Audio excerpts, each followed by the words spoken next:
Mon âme a soif de toi, mon cœur a faim de toi, mon ami.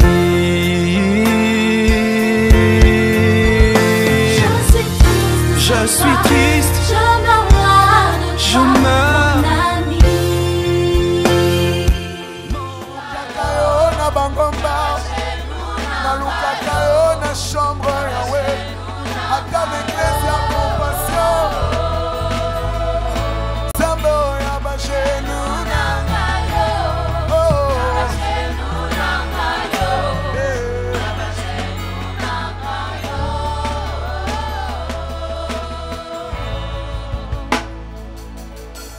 Jésus, l'amour de ma vie. Jésus, mon seul amour. Tu as gagné. Hey, hey. Obimana yo elombe o. Mon seul amour. Oui, Jésus. Ah, l'amour de ma vie. Ah, yes. Jésus, mon seul amour, tu as gagné mon cœur. Obima elombe, Okoma Molongio. Jésus, Yahweh, mon seul amour. Ezayonde Yahweh, Ezayonde. Olongola kasoni na mabota. Ezayonde papa. Ezayonde. Olongola kasoni na miso. Ezayonde Yahweh, Ezayonde. Olongola kamba ya miso. Ezayonde papa. Ezayonde. Sekele nanda kwa libala. Hey, Ezayonde Yahweh, Ezayonde. Esengo na tombola na kango jour et nuit. Ezayonde, Ezayonde. Bendele na ngana dama. Hey, Ezayonde papa. Ezayonde. Na lukaka na mabolongo na seo. Ezayonde, Ezayonde. Na mikangelaka na chambre na lukaka. Ezayonde papa. Ezayonde. La présence qui me suffit. Hey, Ezayonde, Ezayonde. Na tomoni maboko na zoluka. Hey, Ezayonde, Ezayonde. L'essentiel est lokola carburant na vie na ngai. Ezayonde, Ezayonde. Mon pèse n'est pas na mwana étiqué. Ezayonde papa. Ezayonde. Mon pèse n'est pas na mwana étiqué. Ezayonde papa. Ezayonde. Finaliste à Lukaka Poizo diplôme. Ezayonde Zambe. Ezayonde. Chômeur à Lukaka Poizo Mosala. Ezayonde Jésus. Ezayonde. Montozo Luka Poizo vivra que n'importe. Ezayonde Yahweh. Ezayonde. Dieu Kokota Lola. Hey, Ezayonde. Ezayonde. Visa ya Kokota Lola. Ezayonde. Ezayonde. Pasteur à Lukaka Poizo onction miracle. Ezayonde Zambe. Ezayonde. Moyen de Lukaka Poizo Batemwa Sika. Ezayonde. Ezayonde. Nazo Luka Pono soit solution. Ezayonde. Ezayonde. Kolo, kolo, kolo. Yahweh, Jésus. Jésus. L'amour de ma vie. Montona Simba Makasi. Yahweh, oh. Jésus, tu as gagné mon cœur. Obima Molongio. Yesoué. Yahweh. Yoka. Ezayonde. Ezayonde. Elambona Simba Kapona Bika. Ezayonde papa. Ezayonde. Prophète Azoluka Poizo ma prophétie. Ezayonde Zambe. Ezayonde. Église Zose la Potomo na Lena. Ezayonde. Ezayonde. Esengo na kati ya mabota. Ezayonde papa. Ezayonde. Hey, l'homme qui me suffit. Ezayonde. Ezayonde. Mobali oyo akopresente na kati ya libota. Ezayonde. Ezayonde. Le mari qui me suffit. Beta mololo.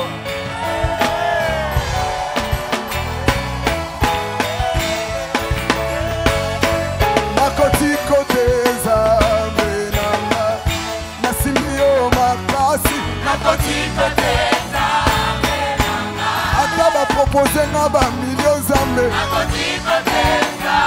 Jamais, never, never, never, never.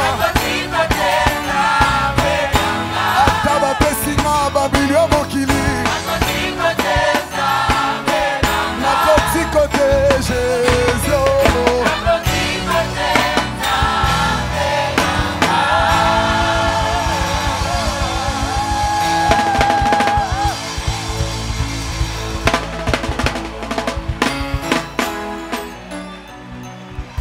Alléluia, alléluia. Que le nom de Dieu soit béni. Seigneur Dieu, nous te disons grandement merci. Seigneur, nous n'allons pas te laisser. Nous n'allons pas abandonner ce que tu nous as prescrit. Merci parce que ton amour, c'est celui qui nous a sauvés. C'est par ton amour, Seigneur, que nous sommes encore réunis ce matin. Père, ce peuple, c'est un peuple amoureux de ta personne. Ce peuple, Seigneur Dieu, c'est un peuple que tu as acquis, Père, à prix de ton sang. Ce matin, nous te célébrons de tous nos cœurs, parce que nous sommes convaincus que c'est l'œuvre de la croix qui nous a sauvés. Merci parce qu'en toutes choses et en tout lieu, Seigneur, nous allons faire preuve de ce Dieu qui nous a sauvés, en témoignant, éternel Dieu, à la création, que nous venons de toi et nous rentrerons aussi, Seigneur Dieu de gloire, à toi. Que ton nom soit béni. Je prie pour ce moment de la parole, Saint-Esprit, oins-moi afin d'être un canal de bénédiction pour ce peuple. Seigneur, aide-moi à libérer sous l'onction du Saint-Esprit ce message que tu m'as donné. Ouvre-moi, capacite-moi, éternel Dieu de gloire. Enlève mes manques, enlève mes insuffisances et aide-moi à atteindre tes buts et des objectifs. Pour les noms glorieux et saints, voire puissants de notre Seigneur Jésus, nous acclamons le roi de rois. Nous acclamons les seigneurs des seigneurs. À lui soit la gloire. Alléluia. Bonjour à tout le monde. Est-ce qu'on peut saluer la personne qui est à notre gauche et à notre droite? On peut la souhaiter des excellentes choses ce matin. Est-ce qu'on peut le faire? Que Dieu nous bénisse tous abondamment. Nous rendons grâce à Dieu pour ces merveilleux matins qu'il nous donne. Et nous disons aussi un grand merci à notre pasteur ainsi qu'à notre maman pour cette marque de confiance, cette estime et cet amour qu'ils ont témoigné vis-à-vis de notre personne. Moi et ma femme, nous sommes infiniment reconnaissants. Et que Dieu nous bénisse aussi, nous qui sommes là ce matin. Alléluia. Je disais que Dieu vous bénisse aussi abondamment. Le pasteur a commencé depuis un certain temps une série d'enseignements sur les hommes de la même nature que nous. Est-ce que tu peux dire ça à ton voisin? À celui de gauche, à celui de la droite, à celui aussi qui te sourit. Est-ce que nous pouvons nous tenir debout, s'il vous plaît, par respect des Saintes Écritures? Nous sommes dans Actes des Apôtres, le chapitre 14. Nous allons lire le 11e verset. Il est écrit ceci: et ils sautaient et marchaient. Et les foules, ayant vu ce que Paul avait fait, élevèrent leur voix, disant en Lycaonia, que le Dieu s'est en fait semblable aux hommes, sont descendus vers nous. Alléluia. Nous sommes aussi dans Jacques 5, le verset 17 au verset 18. Jacques 5, 17 à 18, il est écrit: était un homme ayant les mêmes passions que nous, et il pria avec instance qu'il ne plût pas, et il ne tomba pas de pluie sur la terre durant 3 ans et 6 mois. Nous allons également lire de Pierre, le premier chapitre de Pierre, le chapitre 1, et nous allons lire le verset 4.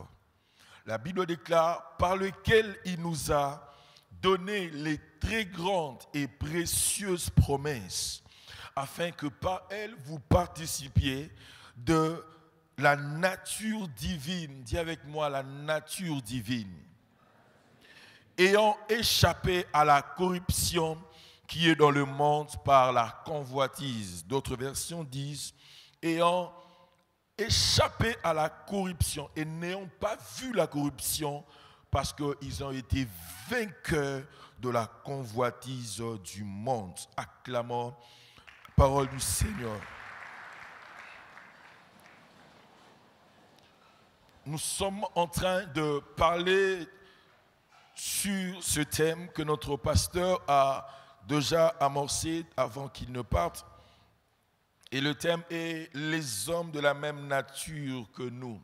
Dis avec moi: les hommes de la même nature que nous.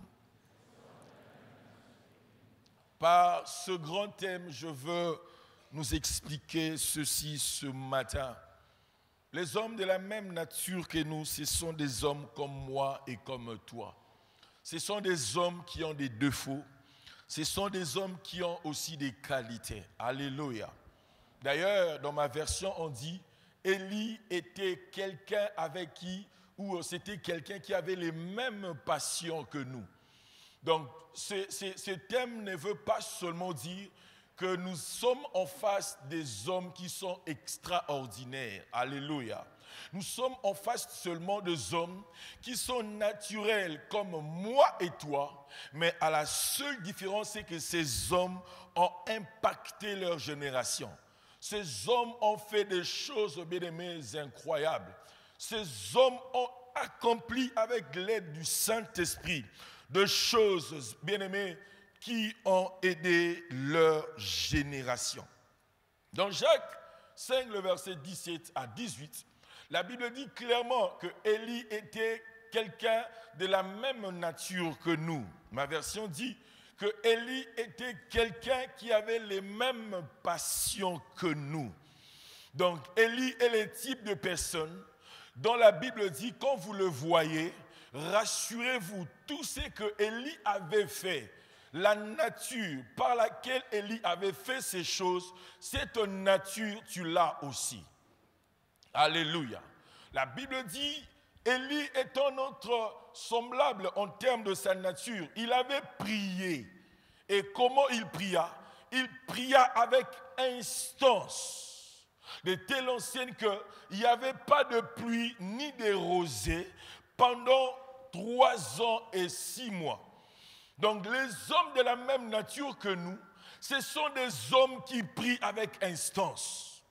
Ce sont des chasseurs de Dieu. Ce sont des hommes, lorsqu'ils se mettent à chercher Dieu, c'est jusqu'à ce que Dieu va répondre. Alléluia. Les hommes de la même nature que nous, ce sont des hommes, lorsqu'ils décident de prier, les choses se passent. L'atmosphère change. Et le ciel décide de donner, bien aimé, la solution ou l'exaucement à la prière de ces hommes-là. Ce matin, par ce thème, je veux exhorter quelqu'un à être comme Élie. Ce matin, je suis venu rappeler quelqu'un que Élie était ton semblable. Alléluia. La Bible dit, tu as avec Élie la même nature. Donc quand on prend Élie, on le met ici. Et quand aussi on prend ta vie, on met ta vie de l'autre côté. Donc on va conclure, disons, que vous et Élie, vous avez la même nature. Dites Amen. Alors, la Bible présente Élie Et Élie, dont la Bible présente, la Bible le fait d'une certaine manière. Dans 1 roi 17, la Bible dit qu'il apparut un homme, Élie de Tishbite. Et cet Élie-là vivait dans une ville appelée Galate. Dis avec moi Galate. D'abord, les sources ou les origines d'Élie, nous ne les connaissons pas. Tout ce que la Bible a trouvé bon et nécessaire de nous dire, c'est que Élie était le Tishbite. J'ai essayé de consulter les dictionnaires bibliques.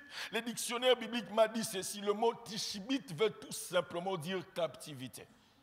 Et le mot Galate ou la ville de Galate où Élie vivait veut tout simplement dire pernicieux ou perdiction.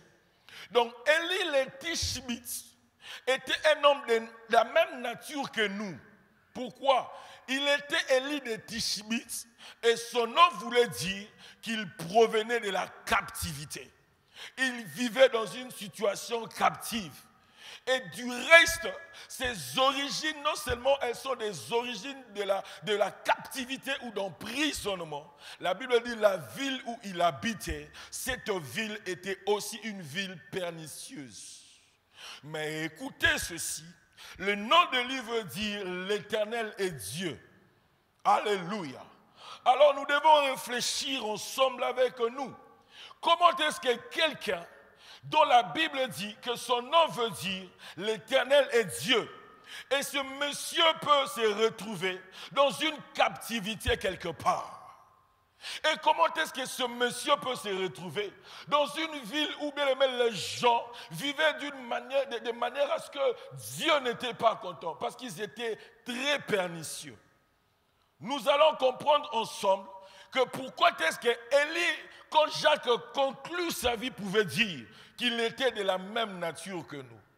Donc la nature d'Élie était une nature bien aimée dans le Seigneur. Quand la Bible parle de cela, c'est justement une nature qui ne se contente pas de voir les choses rester les mêmes. Alléluia. Élie a commencé d'abord à connaître ses origines. Il a dit non, mon nom veut dire l'Éternel est Dieu. Mais comment est-ce que je peux être dans une situation de captivité? Comment est-ce que les enjeux qui sont devant moi doivent être des enjeux bien-aimés dans le Seigneur où les gens sont pernicieux? Alors les choses doivent changer. Alléluia. Voilà pourquoi la Bible dit, à cause de cela, Élie pria avec instance.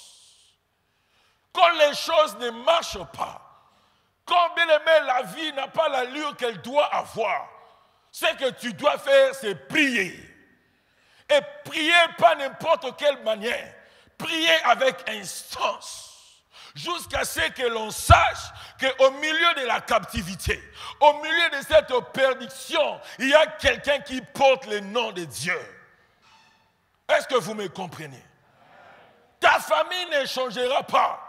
Si toi qui es censé faire voir la gloire de Dieu dans la famille, tu ne pries pas. C'est ça Élie. Élie, c'était pas seulement contenté à être celui qui a un beau nom, qui a un joli nom. Non, il a voulu que la signification de son nom soit le vécu de sa population. Alléluia. Et du reste, vous allez voir, pendant qu'il priait, il a demandé à Dieu en son nom qu'il n'y ait point de pluie en Israël. Il n'avait pas prié au nom de Dieu. Pourquoi? Il savait déjà, la révélation de mon nom est que mon nom veut dire l'Éternel est Dieu. Et si je suis dans une situation où l'Éternel n'est pas Dieu, il faut que ceux qui sont censés les connaître, qu'ils soient au courant que Dieu est Dieu au milieu de nous. Et la Bible dit, il a prié avec instance. Je suis venu ce matin dire à quelqu'un de prier avec instance. Tu ne vois pas la puissance parce que tu n'as pas la vie de prière. La Bible dit, le jour-là, Élie a prié, il a pris sa tête, il a mis ça entre ses genoux et il a fait face contre terre. Jusque-là, c'est une position que je ne comprends pas. Mais Élie avait raison, parce que plus tard, la Bible dira, faites en tout temps et en tout lieu toutes sortes de prières. Donc, il n'y a pas de position idéale pour prier. Alléluia. Il n'y a pas de manière ou de formule précise pour prier. La Bible dit, faites en tout temps et en tout lieu, toutes sortes de prières. Et Élie, par rapport aux enjeux qui étaient devant lui, il a dit non, bateau faut bailler bangay. Alléluia. Il faut que les gens sachent qu'au milieu de nous, il y a ceux qui portent Dieu. Alléluia. Les hommes de la même nature, ce sont des hommes qui, là où ils sont, ils démontrent l'existence de Dieu. Et vous savez, moi et vous, que Élie était dans une situation difficile, où le peuple de Dieu branchait des deux côtés. Le peuple de Dieu était un peuple oisif. Le matin, il était pour Baal. Et le soir, il tournait Baal le dos pour voir Dieu. Et le lendemain, il tournait Dieu le dos pour voir Baal. Alors Élie a dit ceci. Jusqu'à quand brancherez-vous des deux côtés? Soit soyez pour Baal, soit soyez pour l'Éternel. Mais je veux qu'aujourd'hui, qu'en Israël, que l'on sache qu'il y a un Dieu. Alléluia. Et plusieurs chrétiens sont comme ça. Deux fois tu es chrétien, deux fois tu ne l'es pas. Tantôt tu es chrétien, tantôt tu ne l'es pas. Et la nature d'Élie s'impose de telle enseigne que ceux qui sont censés revenir au Père doivent revenir réellement au Père. Comment? En prouvant que Dieu est Dieu. Est-ce que je parle à quelqu'un? Et Élie ne s'est pas seulement contenté de voir les choses telles qu'elles étaient. Il a dit, il faut que ça change. Oh, dis avec moi, il faut que ça change. Si mon nom veut dire l'Éternel est Dieu, il faut que l'Éternel soit réellement Dieu au milieu de nous. Dites Amen. Et dans la Bible nous présente beaucoup de facettes ou beaucoup des interventions d'Élie. La Bible parle par exemple de Jean-Baptiste. La Bible dit, Jésus confirme même que c'était lui l'Élie qui devait venir. Moi et toi, nous savons, dans la Bible, Jésus avait dit ceci. De tous ceux qui sont nés de la femme, il n'y a pas plus grand que Jean le Baptiste. Et moi et toi, nous savons aussi que la mission de Jean-Baptiste était de préparer non seulement le chemin de Dieu, mais de faire en sorte que le cœur des enfants de Dieu revienne à Dieu. Et celui de Dieu revienne vers ses enfants. Donc Élie qui est présenté comme Jean-Baptiste, c'était ça leur mission. Quand nous voyons Élie, nous voyons quelqu'un qui peut faire en sorte que le cœur détourné à Dieu revienne à Dieu. Alléluia. Alléluia. Et il est comparé non seulement à Jean le Baptiste, la Bible lui présente aussi comme étant quelqu'un qui sur la montagne de transfiguration s'est présenté avec Moïse. Je suis en train de réfléchir sur la vie de Jésus. Pourquoi est-ce que Élie seulement et Moïse devaient être là? Je comprends une chose. Vous voyez, quand Jésus-Christ est né, la Bible parle des mages qui étaient venus. Quand Jésus-Christ, bien-aimé dans le Seigneur, était baptisé, la Bible dit, une voix se fit entendre du ciel disant, celui-ci est mon fils bien-aimé, en qui j'ai placé toute mon affection. Mais il y a un problème entre la montagne de transfiguration et la montagne de Gethsémane et la croix. Il y a un endroit où Dieu n'était pas venu. Vous savez ça? Et l'endroit où Dieu n'était pas venu, c'était la croix. Dis avec moi la croix. À la croix, Dieu avait totalement décidé de quitter Jésus. Pourquoi? Parce que Jésus avait pris la forme du péché. Mais j'aime une chose, avant que nous allions vers la croix, Élie s'est présenté quand même devant Jésus pour qu'il dise à Jésus, nous sommes là avec toi. Alléluia. Élie, ce n'était pas n'importe qui. Quand la Bible dit nous avons la même nature que lui, c'était justement pour dire, c'était parmi les gens qui faisaient la compagnie du Christ. Alléluia. Et voyez-vous, même à la croix, il se pose un problème. C'est qu'à la croix, la Bible dit, pendant que Christ agonisait, il criait Eli, Eli, lama sabachthani. C'est vrai, il n'appelait pas Eli parce que certaines personnes disaient, oh voilà, regardez comment est-ce qu'il appelle Eli. Non, il n'appelait pas Eli dont nous parlons ici. Mais le mot ou les textes que Jésus-Christ utilisait exprimait Élie comme Élie. Parce que le nom d'Élie, j'ai dit ceci, ça veut dire l'Éternel est Dieu. Donc Jésus-Christ à la croix, c'est vrai, il n'appelait pas Élie. Du reste, il ne pouvait pas appeler Élie parce qu'Élie est l'image du jugement. Et Jésus qui avait porté les péchés, en appelant Élie, Élie allait même les brûler. Parce que Élie est le jugement. Mais en soi, il disait à Dieu, Élie, Élie, donc papa, pourquoi m'as-tu abandonné? Donc Élie intervient dans beaucoup de facettes de la vie de Jésus, d'une manière ou d'une autre. Et c'est de cet Élie-là dont la Bible dit, nous avons avec lui la même nature. Dis avec moi, j'ai la nature d'Élie. Alléluia. Et voilà même dans Luc 9, le verset 54, la Bible parle de Jean et Jacques que Jésus-Christ envoya pour qu'ils aillent trouver pour lui un lieu où il devait passer la nuit. Parce que pourquoi? Il a fait tellement le voyage qu'il était fatigué. La Bible dit qu'il les a envoyés à Jérusalem. Pendant qu'ils cherchaient pour Jésus une maison où Christ devait habiter, la Bible dit ceci, que les gens de la ville ont repoussé Jean et Jacques. Et pendant qu'ils les repoussaient, Jacques dit ceci, oh, comment est-ce que ces gens peuvent nous repousser? Ils oublient que nous sommes à même d'invoquer le feu, et le feu peut descendre et les brûler. Alors Christ, voyant bien aimé leurs idées, Christ leur interdit de le faire. Mais ce que j'aime avec cette pensée, c'est que Jacques et Jean savaient que dans certaines situations, nous devons nous comporter comme Élie.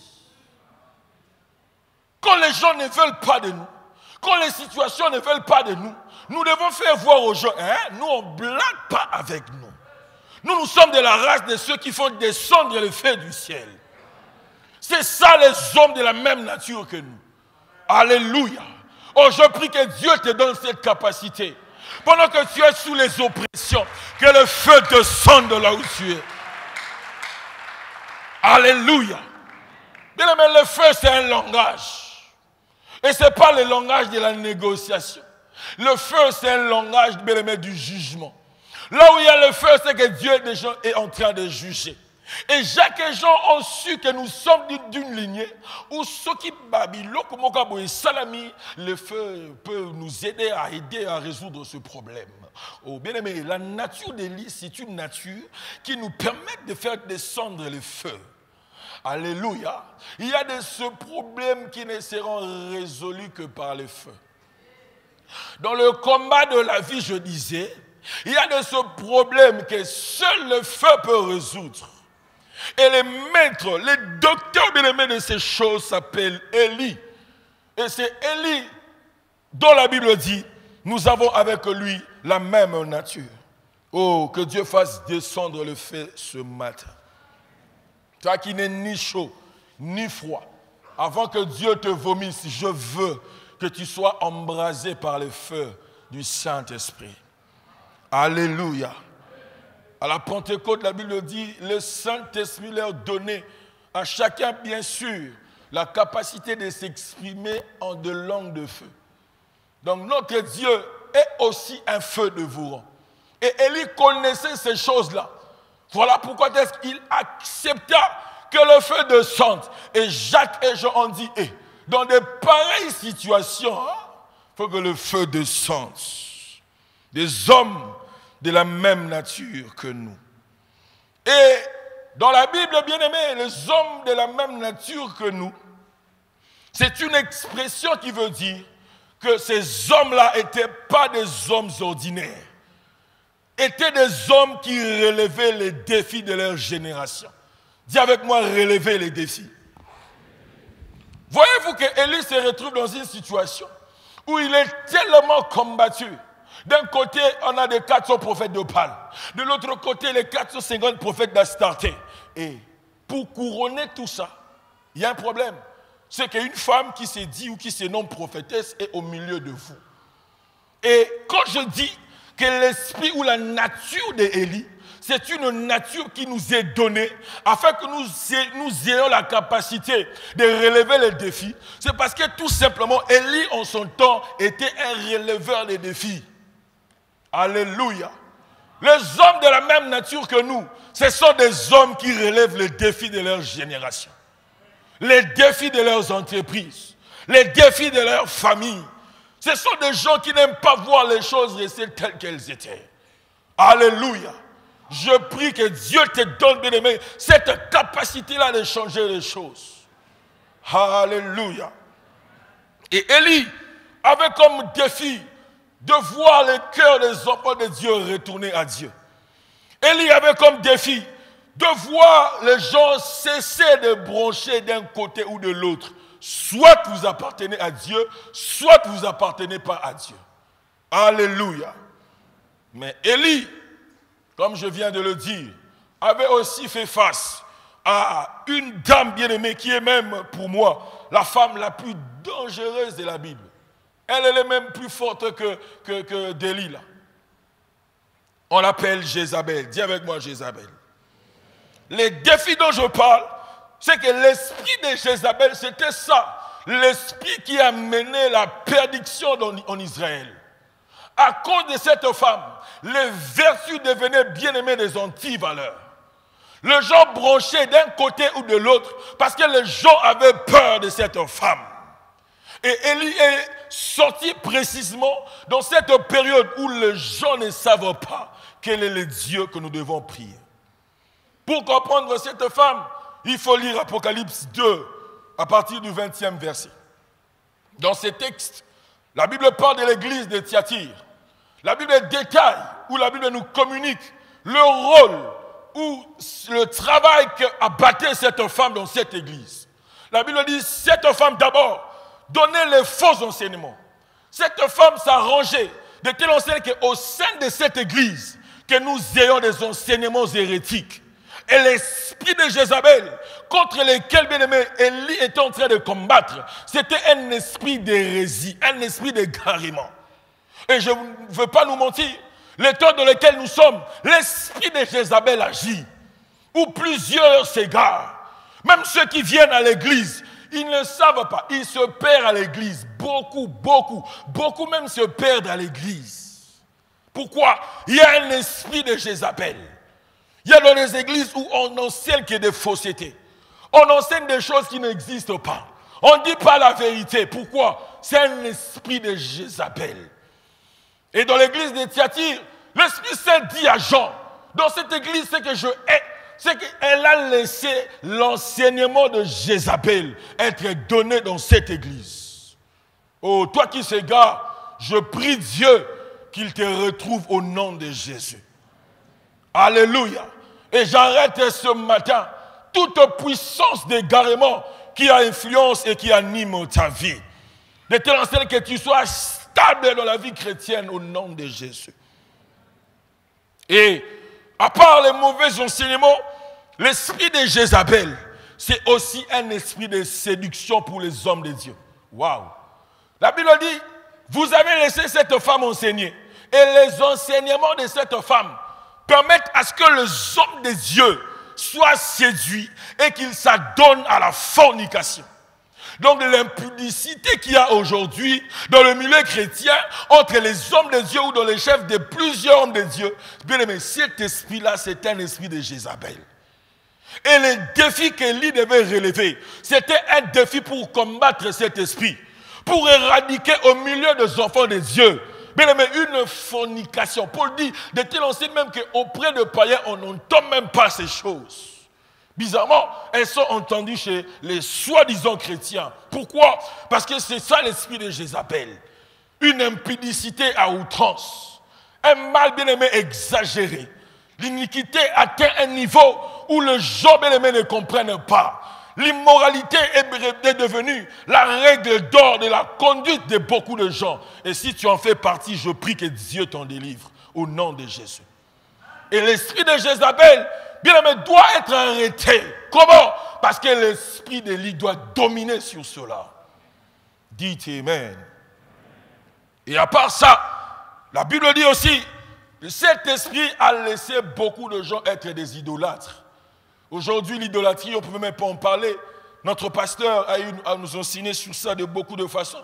L'idolâtrie, bien aimé, est dans les chefs de beaucoup de chrétiens. L'idolâtrie est dans les chefs de beaucoup de ceux qui, soi-disant, se disent être enfants de Dieu.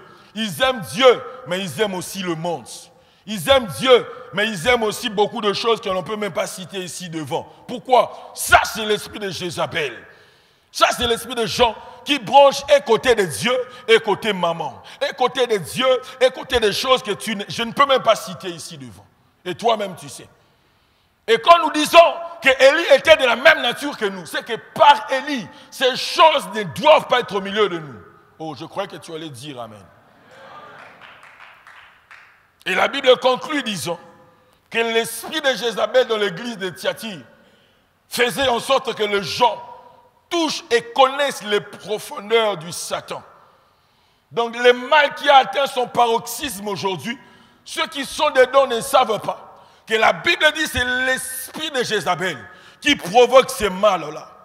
Beaucoup de chrétiens, leur vie aujourd'hui est détruite parce que tout simplement, ils veulent et ils aiment toucher aux profondeurs du diable. Au bureau de foi, nous recevons, tu verras un jeune de 18 ans qui te dit il est en même temps franc-maçon, il est en même temps cultiste, il est en même temps la Rose-Croix, il est en même temps bouddhiste. Tu cherches quoi? Qu'est-ce que tu cherches? Alléluia.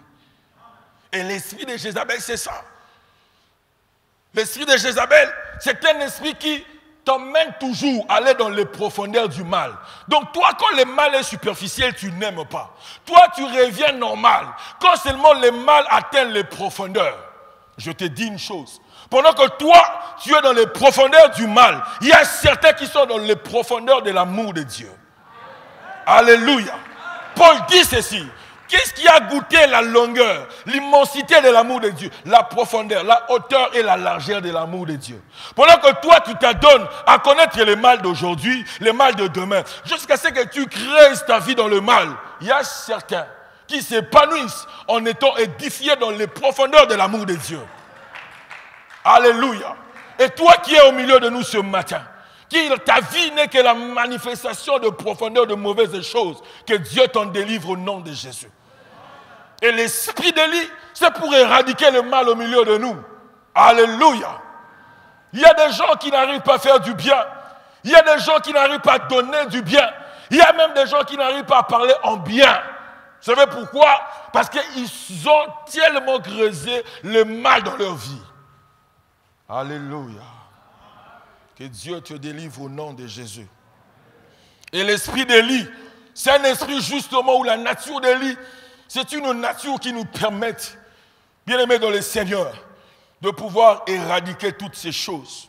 Alors les défis d'Élie dans sa génération étaient tout simplement les défis qui consistaient à mettre un point final à l'influence de l'esprit de Jézabel. Quand nous parlons de ce thème, nous parlons justement de la manifestation des fils de Dieu. Réveille-moi cette soeur qui dort. Tu ne peux pas dormir, ma soeur. Quand nous parlons de ce thème, c'est justement pour vous dire que tel que nous sommes là, nous ne sommes pas un rassemblement de faiblards. Nous ne sommes pas un rassemblement de défaitistes. Nous sommes un rassemblement de ceux qui sont appelés à apporter les changements. Alléluia. Finissons ces vies chrétiennes où nous venons à l'église, nous rentrons dans nos maisons, nous partons travailler et nos vies sont les mêmes. L'esprit d'Élie, la nature dont on parle ici, c'est une nature qui se manifeste par les changements. La cessation de mauvaises choses et la production du bien. Alléluia. Oh, tape la main de ton voisin, dis-lui que le mal cesse au nom de Jésus. Et les hommes de la même nature que nous, c'était des gens pareils. Le mal ne pouvait pas bien se manifester. Et bizarrement, j'ai lisé la Bible. J'ai vu même, vous savez, la femme qui avait l'esprit de Python, la Bible dit même qu'elle était dans la ville de Thyatire. Donc je me suis dit, est-ce que c'est une coïncidence seulement? Non, ce n'est pas une coïncidence. Donc déjà la ville de Thyatire avait déjà un problème avec la femme qui avait l'esprit de Python que Paul avait délivré. Donc nous sommes dans un contexte aujourd'hui où quand la Bible dit quelque chose, nous devons le prendre avec beaucoup de sérieux. Alléluia. Avant même que Jézabel soit vue dans cette église, Paul déjà avait chassé dans la même ville de Thyatire la femme qui avait l'esprit de Python. Et beaucoup de femmes ont des esprits de Python, des hommes même ont des esprits de Python. Et si les Élis ne savent pas qu'ils doivent opérer dans leur nature, mais les gens auront très mal. Les gens vont souffrir. Les délivrances ne seront pas parce que les Élis ne manifestent pas la vraie nature qu'ils sont censés manifester. Oh, il est temps que tu opères dans la nature d'Élie. Est-ce que je parle à quelqu'un? Il est temps que nous opérions dans la nature, bien-aimé, d'Élie. Alléluia. Et les défis de notre génération, c'est nous qui allons les relever. Laissons ces vies chrétiennes sans impact. Laissons ces vies chrétiennes où nous voulons et nous restons des hommes et des femmes ordinaires. Bien-aimé, Dieu ne t'a pas créé ordinairement. David dit ceci. J'avais dit vous êtes des dieux, mais cependant vous mourrez comme des simples hommes, ou comme des princes et quelconques. Nulle part dans la Bible, vous verrez Dieu dire à quelqu'un tu es Dieu. Tout ce que Dieu a dit, qu'il t'a créé selon son image et selon sa ressemblance. Donc en soi ta vie, quand on te regarde, nous devons voir Dieu. Tu dois refléter Dieu. Et le Dieu dont la Bible parle qu'il a été créé dans Éden, moi et toi nous savons, on avait dit de lui, il est là pour assujettir les choses. Il est là pour dominer. Il est là pour se multiplier. Il est là pour régner. Oh, que Dieu te fasse entrer dans cette dimension. Est-ce que je parle à quelqu'un? Que Dieu te fasse entrer dans cela. Pourquoi? Bien, mais la vie chrétienne, ce n'est pas une vie où nous devons subir. Dis avec moi, je dois cesser de subir. Tu sais pourquoi est-ce que Jésus avait chassé les gens dans le temple? La Bible dit qu'il a pris un fouet, il a fouetté les gens. Pourquoi? Ils ont changé la maison de Dieu en une caverne de voleurs et en une maison de vente. Il a dit, ah ça va, je vais vous montrer que moi et mon père, nous ne subissons pas les choses. Je prends un fouet, je vous fouette et vous sortez à l'extérieur. Dans la vie, il faut prendre les fouets de Dieu de foi. Et la nature d'Élie, c'est ça. Une nature qui fouette les choses qui veulent nous cribler. Une nature, bien aimé, qui chasse les présences maléfiques qui veulent, bien aimé, nous assujettir. Est-ce que je parle à quelqu'un? Et ce matin, Dieu va faire ça dans ta vie. Finis ces temps où ta vie n'est qu'une vie qui subit les aléas. Qui t'a dit ça? Qui t'a dit ça? Tu as été créé selon l'image et selon la ressemblance de Dieu pour régner, pour dominer, pour assujettir, pour te multiplier, pour être fécond. Alléluia. Et là, maintenant Dieu voit qu'il avait dit que tu es un Dieu. Et même dans ta mort, la Bible dit ne mourrez pas comme des princes quelconques. Donc il y a des gens qui vont mourir normalement, mais il y a aussi ceux qui mourront d'une manière extraordinaire. Et n'oublions pas, Élie même dont nous parlons, on ne connaît pas ses origines. Et du reste, il n'est pas mort dans la Bible. Alléluia. Nous devons relever nos défis. Nous devons prouver aux hommes que tels que nous sommes là, nous sommes l'expression de la manifestation de Dieu sur la terre. Pourquoi? Les défis de notre génération, c'est nous qui devons le relever. Et j'aime une chose, avant de continuer même avec d'autres points. Pierre, quand il voit Jésus, Pierre maintenant nous donne un secret que je veux nous partager ce matin. Pierre disait ceci, que le plus grand et le plus précieuse promesse, il parlait de la gloire et de la justice et de la grâce de Dieu. Pierre dit ceci, le plus grande et précieuse promesse que nous avions obtenue de Dieu sont justement le fait que nous sommes invités à participer à la nature de Dieu. Si même quand nous parlons d'Élie et la nature d'Élie, tu ne te rends pas compte, mais tu ne comprends rien. Pierre dit ceci, ceux qui ont foi en Jésus, ceux qui croient en Jésus, sont ceux qui ont participé à la nature de Dieu ou à la nature du Christ. Donc quand nous parlons même des hommes de la même nature, si tu ne comprends pas cette nature-là, prends seulement la nature de Dieu. La Bible dit tu as participé en cela. Et vu que tu as participé en cela, la Bible dit tu ne peux pas voir la corruption. Tu ne peux pas voir la corruption. Tu ne peux pas voir la convoitise. Parce que ta nature s'impose par rapport à tous ces mots qui sont dans la société dans laquelle tu es. Et voilà pourquoi l'apôtre Pierre nous dit, nous sommes de ceux qui avions participé à la nature divine. Donc tel que tu es là, dans ta nature, il faut que Christ soit manifeste. Il faut que Christ soit remarquable. C'est ça même, les hommes de la même nature que nous. Et les hommes de la même nature sont aussi, bien aimés, les restes de Dieu. Dis avec moi, les restes de Dieu. Élie, pendant qu'il priait, il a même commencé à fuir Jézabel. J'aime une chose, c'est qu'il disait à Dieu, Seigneur, je peur parce que tout simplement, c'est ces hommes veulent me tuer, cette femme veut me tuer. Et Dieu dit à Élie, t'en fais pas, tu n'es pas le seul prophète qui est resté en Israël. Il y a encore 7000 qui n'ont pas fléchi les genoux. J'aime Dieu parce que Dieu est le plus grand stratège de tous les temps.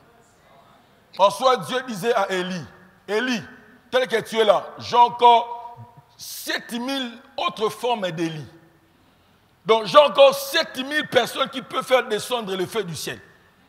J'ai encore 7000 personnes qui peuvent combattre Jézabel. J'ai encore 7000 personnes qui par elles, nous pouvons retrouver le cœur des enfants de Dieu. Et c'est ça ce que Dieu appelle les restes qui n'ont pas fléchi devant Baal. Oh, je prie que tu comprennes par ce thème que tu dois être dans les restes de Dieu. Ceux qui n'ont pas encore fléchi, ceux qui n'ont pas encore dit oui, bien-aimé, à la convoitise de ce monde, à l'idolâtrie de ce monde et aux profondeurs du diable qui sort dans ce monde. Alléluia. Et l'apôtre Paul dans Romains 11, il dit, c'est vrai, les 7000 ne sont pas seulement des Juifs.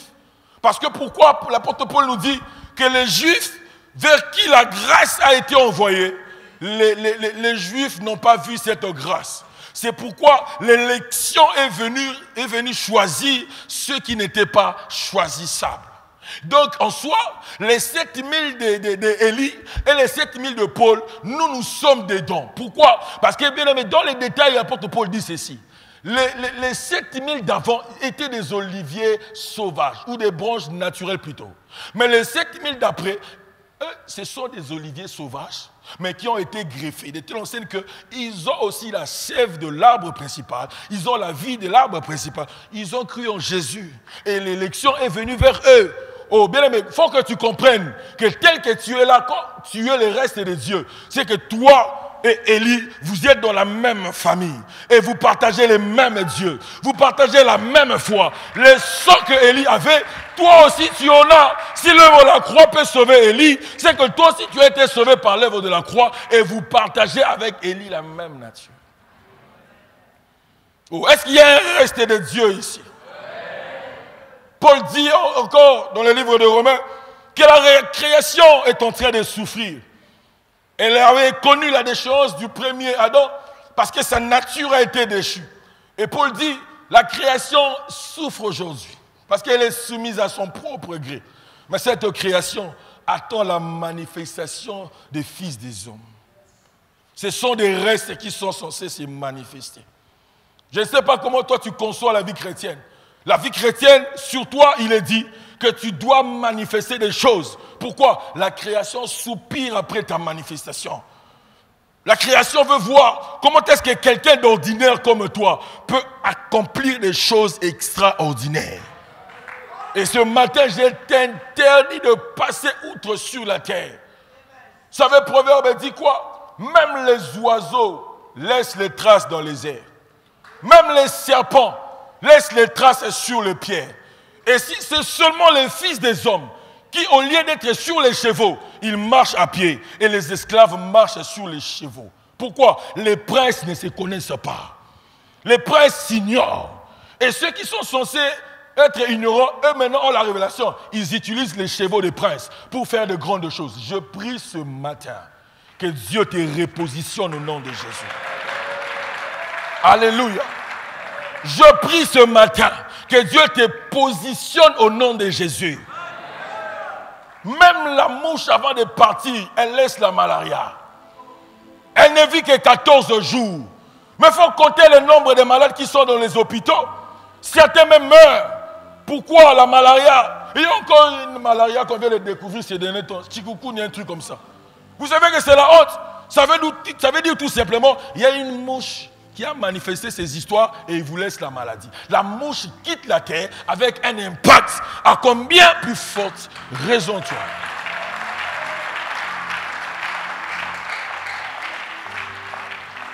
Que Dieu te donne l'impact au nom de Jésus. Les hommes de la même nature que nous, ce sont des hommes bien-aimés qui ont compris qu'ils sont les restes de Dieu. Ceux qui n'ont pas encore fléchi les genoux. C'est sur qui, bien-aimé, le cœur de Dieu compte encore. Les gens que Dieu peut dire, non, je peux les libérer dans ces temps pour qu'ils changent les choses. De la même manière, Élie était sorti de nulle part. De la même manière aussi, les 7000 sortiront de nulle part pour confondre ceux qui pensent qu'ils ont gagné les camps de Dieu. J'aime Jésus quand il dit à l'église, petit troupeau, ne craignez point, parce que le Père vous a donné le royaume. Alléluia. Oh, laisse cette vie chrétienne bien aimée de beaucoup de fragilité. Une vie chrétienne de sans impact et de sans puissance. Des hommes de la même nature, ils influencent la terre.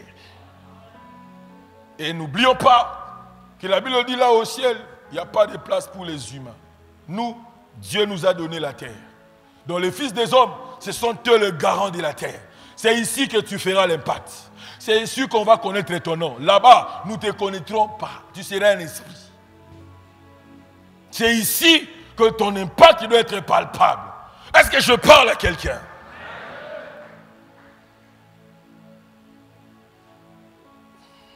Et voilà. Les hommes de la même nature que nous, comme je le dis, ils sont en soi de Dieu. Pourquoi je le dis? Parce que Psaume 82, verset 6, il est dit, j'avais dit, vous êtes des dieux. Et voyez-vous que l'apôtre Paul, dans sa vie, plusieurs fois, on les traitait de dieux. Non seulement à l'Istre, comme on vient de le dire, où on l'a dit, les hommes de la même nature que nous. Si vous lisez encore dans Acte 17, la Bible dit, ils ont fait un voyage chez un monsieur qu'on appelait Jason. Et quand les gens de cette ville-là, quand les Athéniens sont venus les chercher, on posait aux gens la question de savoir où sont ces gens qui bouleversent les mondes.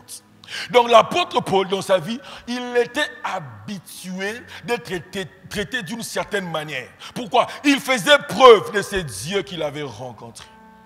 On les cherchait, lui et Silas, on disait, où sont ces gens qui bouleversent les mondes? Mais si on doit te chercher, qu'est-ce qu'on doit dire? Alléluia. C'est en fonction de ton impact que les gens auront l'identité avec laquelle on doit te chercher. Alléluia. Si tu n'as pas d'impact, on va te chercher comme un homme ordinaire. À défaut, on ne le fera même pas. Mais plus tu as l'impact, plus les gens te chercheront. Et la preuve que l'apôtre Paul avait l'impact, la Bible dit, quand les magistrats ont tenu Jason pour le libérer, il fallait qu'il paye une caution. Donc, apôtre Paul, c'était le même problème. Tu pars chez autrui, tu laisses des problèmes. Pourquoi? Trop d'impact et ça confond des civilisations même.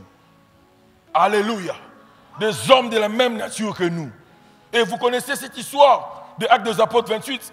La Bible dit qu'il devait échouer dans une île appelée Malte. Mais ils n'avaient pas échoué, ils avaient accosté de l'autre côté. Et pendant que Paul est en train de passer par ces temps d'hiver, la Bible dit qu'il a allumé un feu. Et pendant qu'il essayait un peu d'intensifier son feu, il est parti ramasser des petits broussailles pour allumer le feu. Et pendant qu'il ramassait ces petites branches, la Bible dit là que la vipère l'a tenu entre les mains. Et bizarrement, en face de lui, il y avait des barbares. La Bible dit, les barbares commencèrent à dire, sûrement cet homme a péché. Parce que comment est-ce que la colère de Dieu peut s'enflammer contre lui comme ça? Ce que j'aime, il est dit ceci. Les barbares commencèrent à attendre que Paul tombe. Ils attendirent pendant longtemps. Donc les gens attendront longtemps par rapport à ta vie. Avec cette nature, si seulement tu es quelqu'un qui a compris que dans ma nature les choses sont là, bien aimé, les gens attendront longtemps. La Bible dit qu'ils attendaient voir Paul tomber et mourir. Mais pendant qu'ils entendaient, depuis qu'ils entendaient, et la Bible dit que ce que Paul faisait, il secouait la main. Il secouait la main. Dans ma Bible, il est dit, vous allez prendre quelques breuvages mortels. Cela ne va rien vous faire. Alléluia. La vipère a le poison qui tue facilement.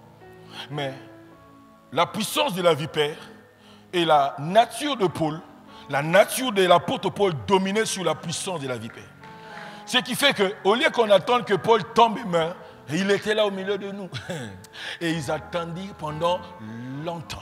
Jusqu'à ce que l'air longtemps s'est transformé à un changement d'avis. Alléluia. Ils attendront longtemps. Oh, je disais, ils vont attendre longtemps. Tu n'es pas le genre de personnes qui peuvent mourir facilement. À moins que je me trompe. Donc, quand je te vois, tu n'es pas ce genre de personne-là. Ou facilement tu peux nous quitter comme ça. Non, ce n'est pas ton cas. Est-ce que tu me comprends? Et la Bible dit, il changeait d'avis. Et il dit, sûrement cet homme est un Dieu. Alléluia.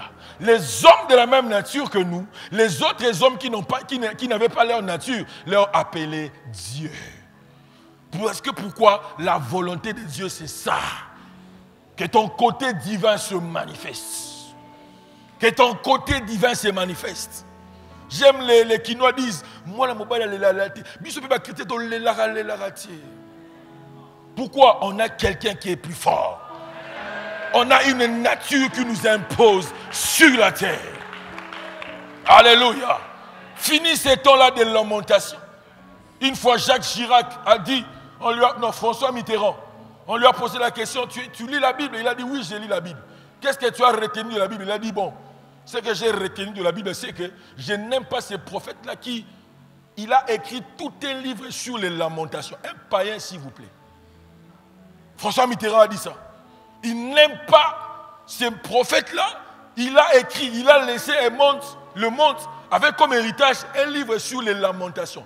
Un païen dit que j'aime pas lire ça.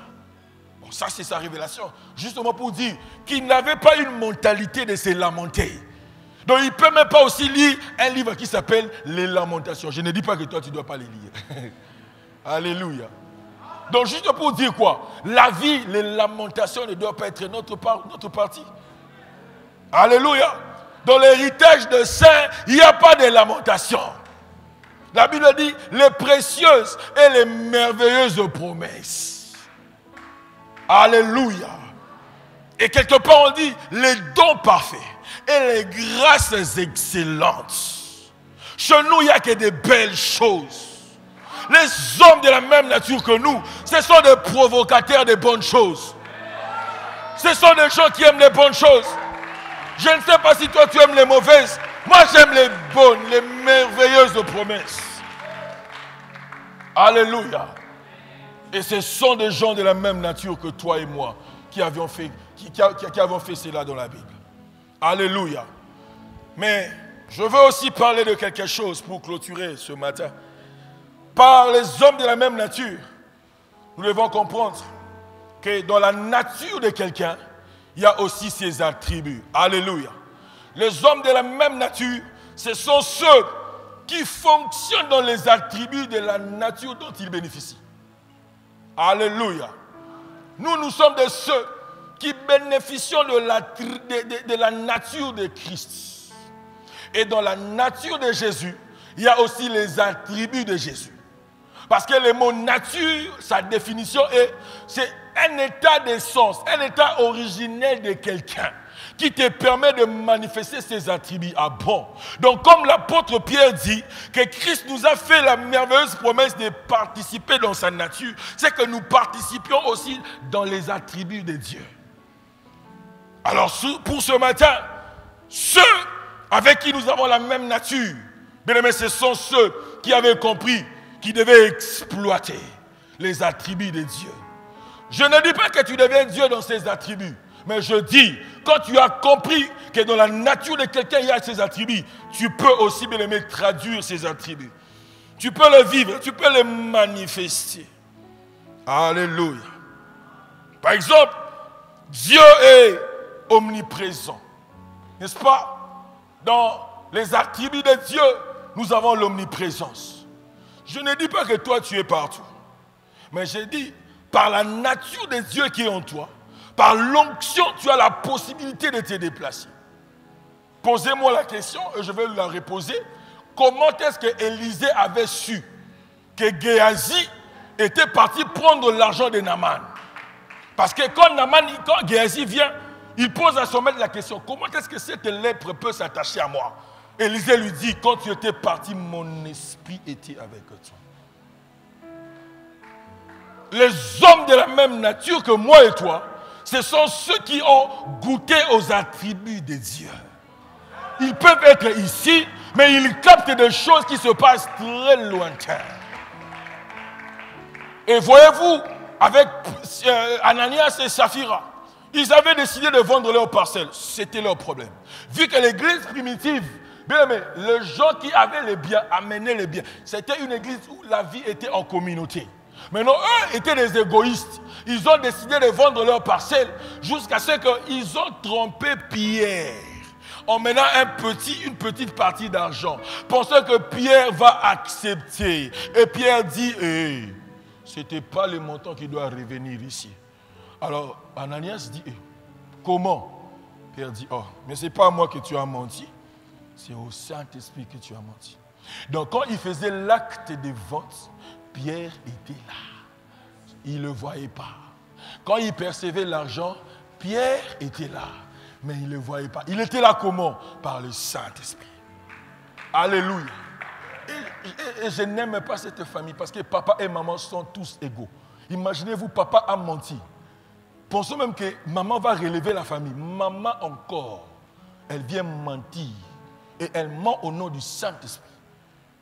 Ne sachant pas que celui avec qui ils ont affaire, il a goûté à l'omniprésence des dieux. L'Esprit peut lui parler que tel que vous êtes là, vous mentez.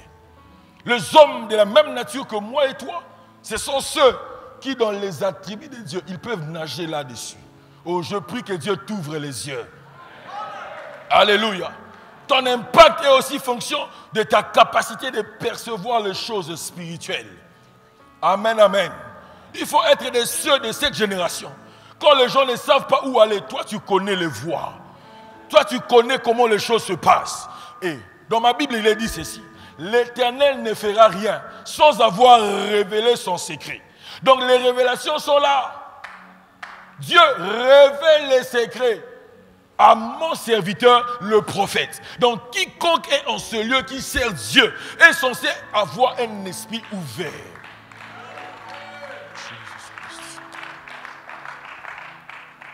Alléluia. Et dans les attributs de Dieu, nous avons aussi l'amour de Dieu. Dis avec moi l'amour de Dieu. L'amour de Dieu, ce n'est pas un amour de je t'aime, comment tu vas? Fais-moi un texto, bye bye, lol, non. L'amour de Dieu est source de victoire. Paul disait aux Romains dans Romains 8, 37 que l'amour de Dieu, en toutes choses, nous sommes plus que vainqueurs par celui qui nous a aimés. Cet amour-là qui nous donne la victoire, bien aimé, ce n'est pas un amour de sentiment. C'est un amour comme arme de victoire. Pourquoi? C'est un attribut de Dieu. Alléluia. L'amour n'est pas une faiblesse. Parce que Dieu, quand il est amour, il est fort. Vous savez, la Bible dit quoi? Qu'un peu d'amour couvre une multitude de mal. Une fois, Dieu m'a dit, voilà, l'amour est comme la foi. Une petite foi déplace des grandes montagnes. Mais un peu d'amour aussi couvre une multitude de mal. Alléluia.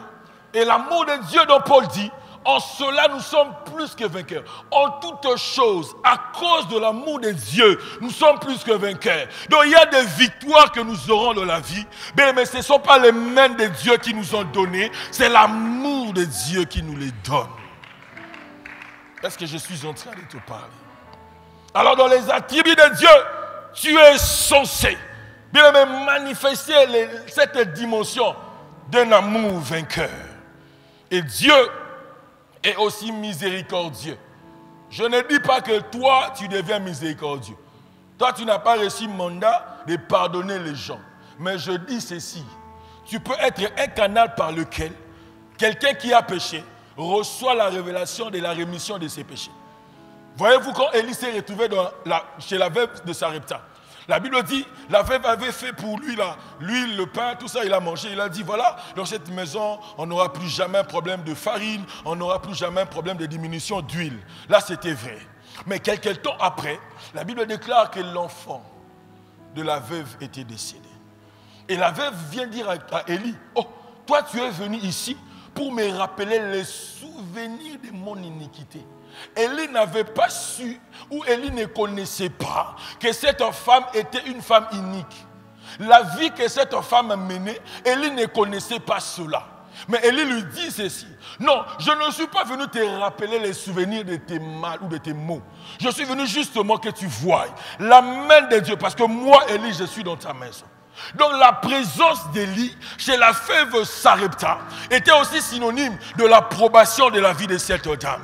Et plus tard, Jésus dira, rappelez-vous qu'en tout Israël, que Élie fut seulement envoyé chez cette femme-là. Pourquoi? Parce que Jésus voulait leur dire que cette femme a été pardonnée, mais n'avait pas compris que le pardon lui avait déjà été donné. Pourquoi? La présence de l'homme de Dieu.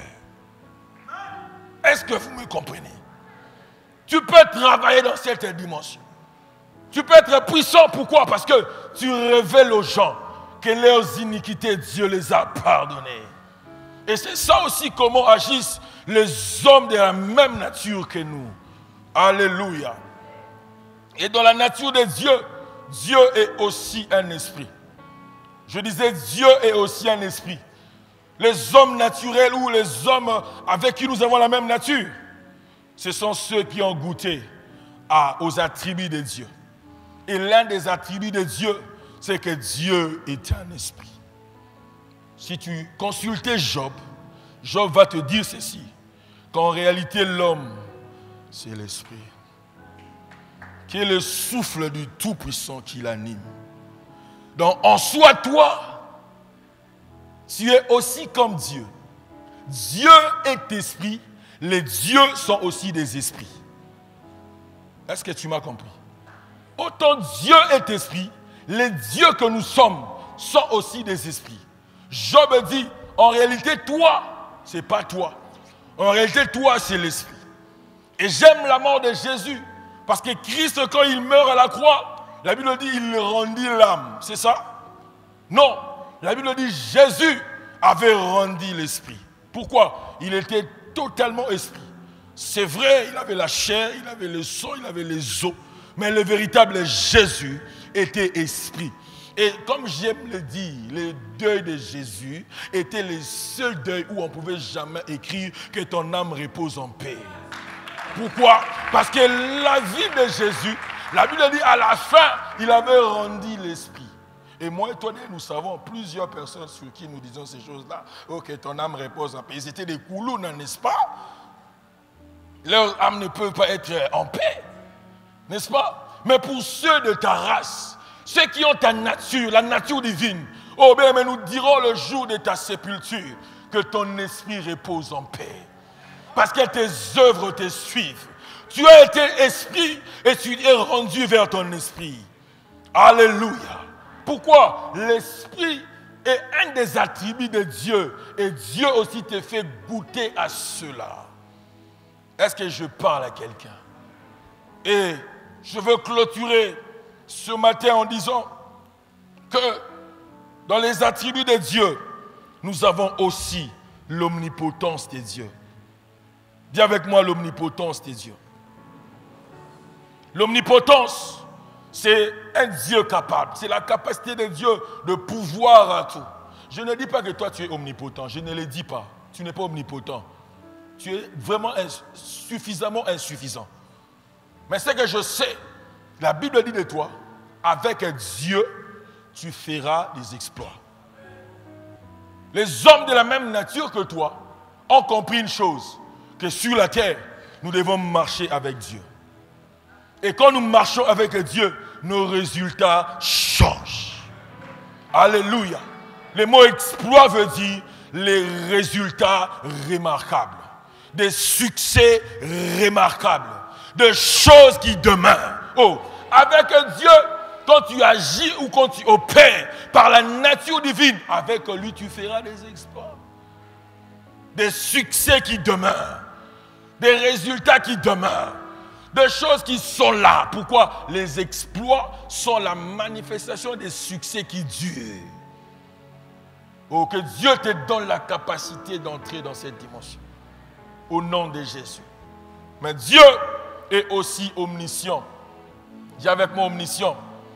Et l'omniscience, c'est la capacité qu'a Dieu de tout savoir. Je ne dis pas que toi tu es omniscient, tu ne l'es pas au nom de Jésus. Mais c'est que je sais que tu peux fonctionner dans cette dimension. Pas en connaissant tout, mais en ayant une révélation qui peut te faire entrer dans quelque chose où les autres n'ont pas. Paul disait ceci aux Corinthiens. Ce sont des choses que l'œil n'a point vues. Ce sont des choses qui ne sont jamais montées dans ton cœur. Et bien, tes oreilles ne les ont jamais entendues. Mais ce sont des choses que Dieu a gardées. Et il a révélé à ceux qui l'aiment. Donc nous sommes dans un monde où il y a des catégories de chrétiens ou de gens. Il y a une catégorie de chrétiens. Eux, c'est vrai, ils ne connaissent pas tout. Mais au moins, la révélation leur permet de comprendre beaucoup de choses. Et je prie que tu en fasses aussi partie au nom de Jésus. Les hommes de la même nature que toi, ce sont ceux-là. Bien aimé, il y a des choses que moi et toi, on n'a jamais vues. Ces choses-là, nos cœurs les ont jamais connues. Nos oreilles les ont jamais entendues. Mais nos esprits peuvent les capter. J'aime la réaction de cette femme qui était grecque syro-phéricienne. Vous savez, en fait, cette femme a donné à Jésus quelque chose. Et Jésus a guéri son enfant. La Bible dit, pendant qu'elle suppliait Jésus, que Christ guérisse son enfant, la Bible dit, Jésus dit, non, femme, d'abord entre nous et vous, il n'y a rien. Et tu sais quoi? On ne peut pas donner les pains des enfants aux petits chiens. Et cette femme regarde Jésus, elle dit, maître, même les petits chiens sous la table mangent les miettes qui tombent. Il y a un principe, bien aimé, si vous lisez la Bible, il est écrit, vaut mieux un chien vivant qu'un lion mort. Donc cette femme a compris la façon dont Jésus veut me dribbler. Si seulement j'ai compris que je dois avoir cette révélation, que tant que mon enfant est vivant, c'est un chien, oui, mais c'est un chien vivant. Hein? Et les lions qui sont morts, ce sont tes frères, n'est-ce pas? Donc donne-moi même les petites miettes qui tombent sous la table. Alléluia. Et moi et toi, nous savons, il n'y a pas assez de différence entre les miettes des pains et le pain. La seule différence est dans la quantité. Donc cette femme disait à Jésus, non, ne me donne pas la quantité des enfants. Donne-moi la nature de choses que tu peux donner aux enfants. Est-ce que nous pouvons nous tenir debout? Je veux que tu pries là où tu es.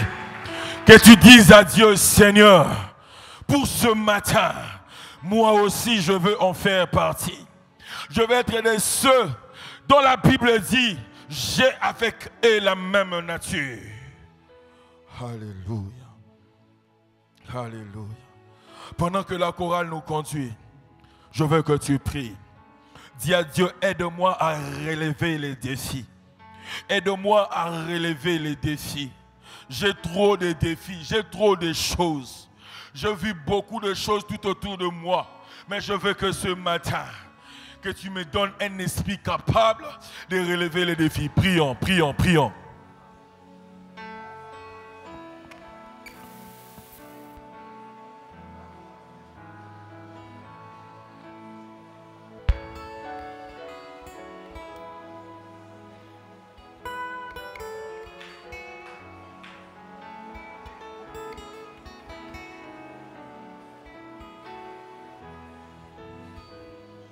Dis à Dieu, je vais être un instrument que tu as dans ces temps dans lesquels nous sommes, par lesquels les défis sont relevés, par lesquels les restes de Dieu s'expriment, par lesquels ma partie divine s'exprime.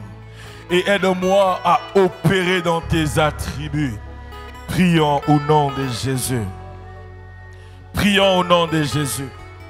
Prions au nom de Jésus.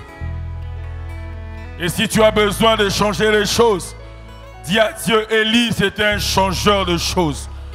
Élie changeait des choses. Et ce matin, je veux que ces situations changent. Je veux que cette maladie me quitte. Je veux que cette faiblesse me quitte. Prions, prions, prions, prions.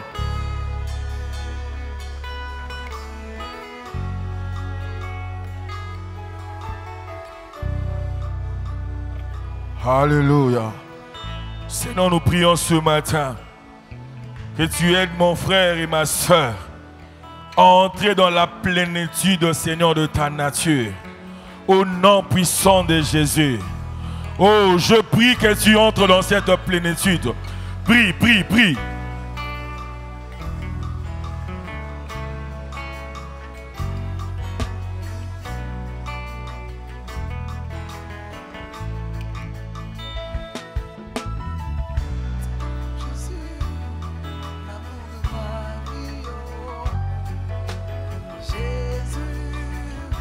mon seul amour.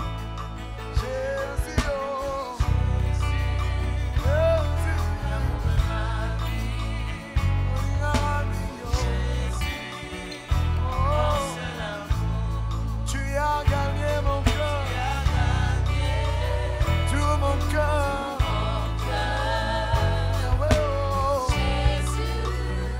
C'est l'amour.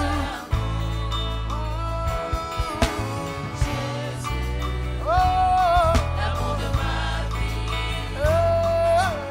Jésus, mon seul amour. Oui, tu as gagné mon cœur. Et comment y aller? Mon cœur. Jésus, mon seul amour.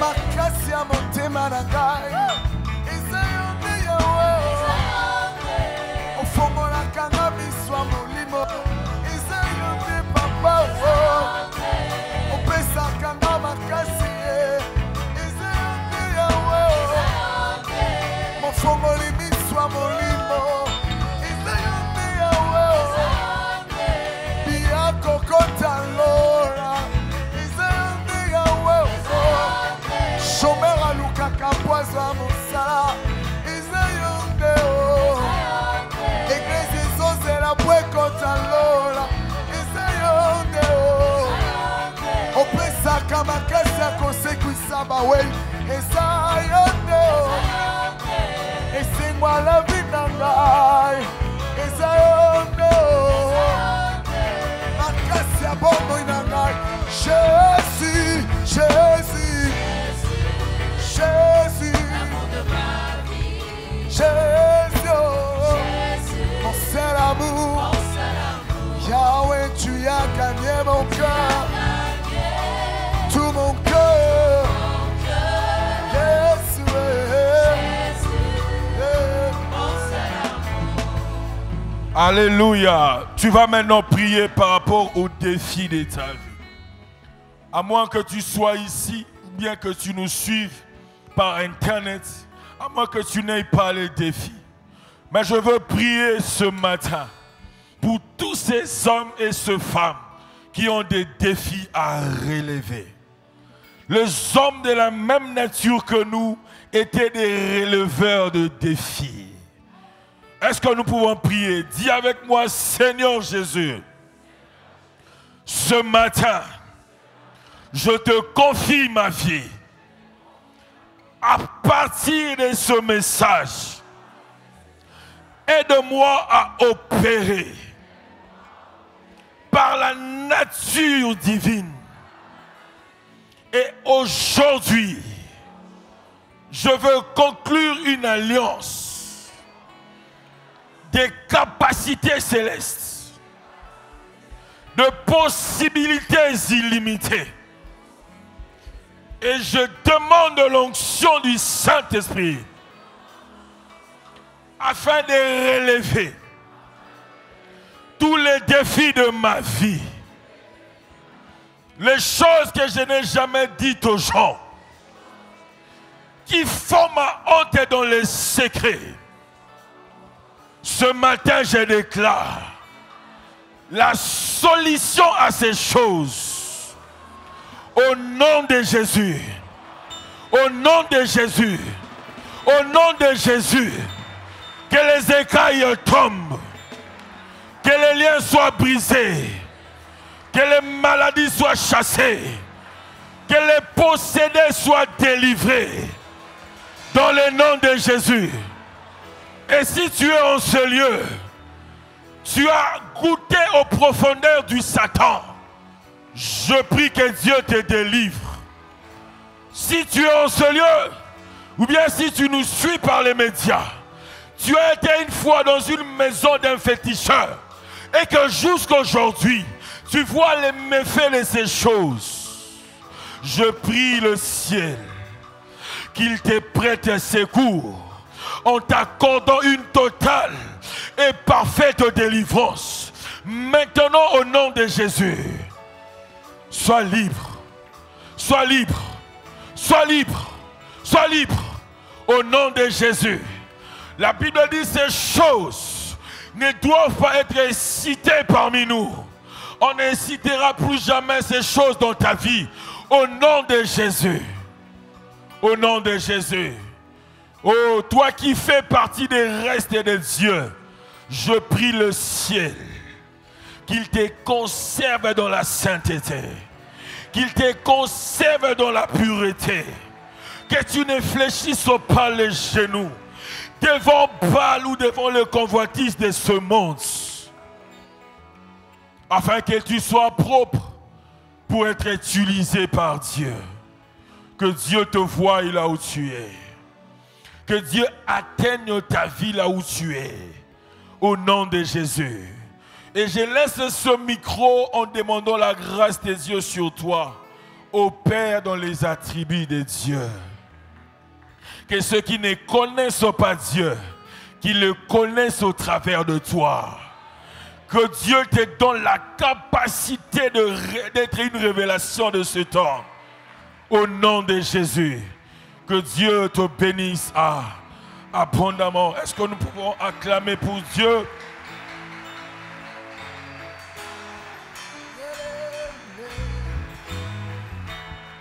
Na koti kote.